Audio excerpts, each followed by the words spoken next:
to hell because of the Beatles. I've seen a whole study on how they were integrally tied in with this guy and how that influenced so many of the songs that they wrote and so much of the propaganda that they put out. They were as Christ-hating as you could be, the Beatles were. And that all had to do, a lot of it had to do with this transcendental meditation. If we go further, as Oyama said, this guy that we just quoted, this karate master, he said Zen, which is occultism, is an essential ingredient to karate. In fact, it is precisely the occult connection through which the karate master derives his uncanny powers, such as catching bullets in his teeth. Now, I've never seen that one done. That's one I'd really like to see. Doug, you can catch bullets in your teeth, can't you? Okay. Anyway, pulling punches, here's a good one. Pulling punches short of striking the body with the effect still felt. Whoa! So in other words, you go to punch somebody, but you don't actually hit them, but the effect is still felt. This is getting into a lot of this stuff you see on TV nowadays, like with heroes and all these superhuman shows, these supposed people that are going to be the saviors of all mankind. We have the Star Children and the Indigo Children. Now we have these people that have these extraordinary powers. It's all demonic. It's all witchcraft is all it is. But they're supposedly going to be the saviors of all mankind. And what's going to ultimately end up happening is when the Antichrist makes his arrival with the Ascended Masters, they're going to point to them and say, oh, there's where we get our power from. So if you want to be like us, you got to go to him. Guaranteed. It's what's coming. What's another thing they can do? Well, they can exercise psychokinetic powers sometimes, moving objects by mental forces alone. Now again, the further you go up in the belt system, whether you're in karate or taekwondo or whatever, the more powers that you obtain. Sometimes these actually get into the realm of these types of powers that we're talking about here today. Now, how is all this done?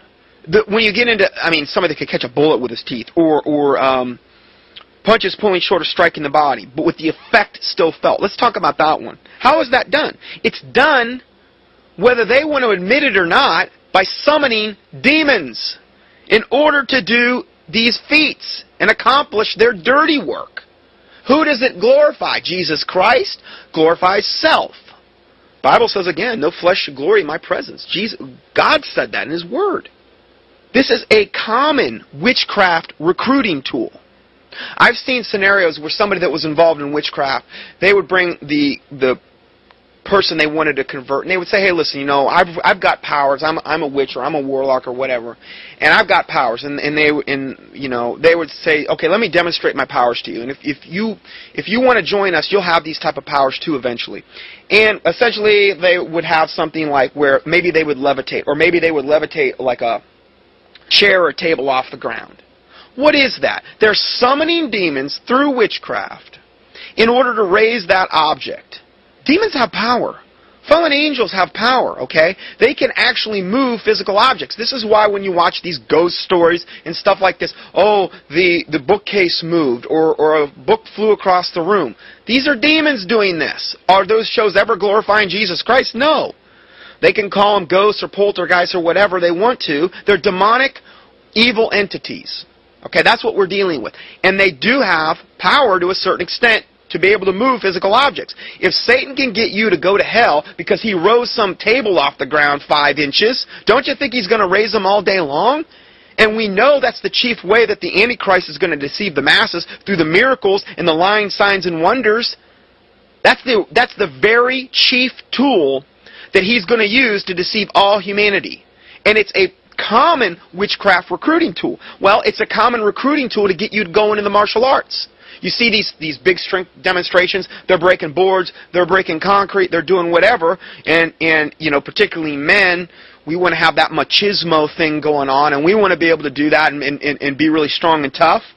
And so that appeals to our masculine nature, and we want to go and we want to break boards and we want to be strong and tough like that. It's a witchcraft recruiting tool, is what it is. This is what we're doing here. So if you had somebody that supposedly delivered a punch, he didn't hit the guy, but the effect was still felt, that would be much more awe-inspiring than if he actually punched the person and the effect was felt. That would get into the whole mystical realm of, wow, he's got actually powers now that are doing this. I want those powers. I want to be like the Most High. I want to ascend unto the sides of the north. That's what Satan said. It's what Lucifer said when he first fell. That's where it all started. He got jealous. He wanted to be like that. The pride. See, pride blinds you. The opposite of pride is humility, humbleness, a meek and contrite spirit, and fearing God. It's the opposite polar end. So, just some things to think about here. Furthermore, this Oyama, this high-level world's most renowned karate expert, said, quote, "Though it seems impossible, with karate, you can actually snap off the top of a beer bottle with your bare knife hand." Now that's something I've always aspired to. I don't know about you, Lisa, but you know, what's not to like about that? You don't need a bottle opener anymore. You know, you can be manly. He said, starting again, he said, "Mastering the fundamentals and unflagging, constant daily spiritual and bodily training." He's saying it's a constant daily spiritual and bodily training. It's the only way you can achieve to these levels. See, Satan is going to make you jump through tons and tons and tons and tons of hoops in order to get his carrots. Okay, that's how Satan is. So it's a constant daily spiritual and bodily training. He will make, it says, will make the impossible possible for anyone. So in other words, anybody can do it if you put your mind to it. Certainly, breaking the neck off a beer bottle and leaving the bottle standing is difficult. This is this guy quoted here. But constant karate training can help you develop the speed and strength that will surpass all common sense. I mean, where do I sign up? So, Oyama has also engaged in unarmed battle with bulls. Now, Nonetta, you did that last week, didn't you? Out here and back. He's dealt in unarmed battles with bulls, this guy. Guy's an animal. I mean, what can you say? I mean, he's macho as it gets. In his lifetime, he dealt sudden death to 3 bulls. Can you imagine? I never seen this before. He broke the horns off 48 others. He karate chopped the horns and busted the horns off 48 bulls, and he killed 3 of them. I'm telling you, man, this appeals to the machismo side of the male psyche. Doesn't get any better than this. Now, obviously, I'm being facetious here, but I'm talking about this is how the typical male thinks, okay? I'm being honest. Obviously, such amazing feats of strength spring from no mere human source. This is the truth. He's not, sorry, I don't believe it. There's something way more going on if he's killing bulls and breaking their horns off and the guy's still living. What does this also lead to? Man worship. You have a guy like this, Oyama, this Master Sensei Oyama, and he's doing this stuff, and all of his disciples, and I mean that literally, disciples, because this is a religion we're dealing with here.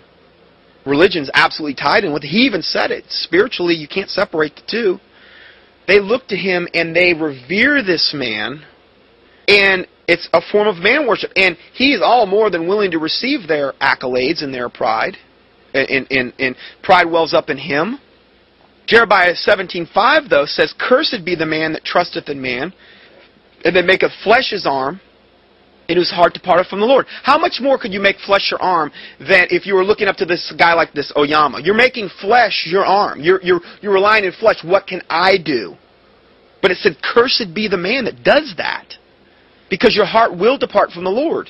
Even if you started out, let's say you're on fire for Christ, but you got into this, you're going to have to at some point choose who you're going to serve. Is it going to be Christ, or is it going to be karate? Furthermore, there is a form of divination or fortune-telling or knowledge of future events that begins to operate in those who advance in the karate disciplines. Hidetaka Nishiyama and Richard C. Brown, in their book Karate, The Art of the Empty Hand Fighting, said, quote, "At an advanced level, it is even possible for a karate expert to sense the movements of his opponents before they take place." This is like divination. Though such divining is not an uncommon practice in occultism, any matter of it is not only forbidden by God, but it is an abomination unto him. Where does it say that? Leviticus 19:26, Deuteronomy 18:10, Isaiah 19:3, Acts 16:16. Thus, to deny the occult source and presence in karate is to deny the obvious. So additionally, martial arts practitioners traffic in other aspects of pagan, idolatrous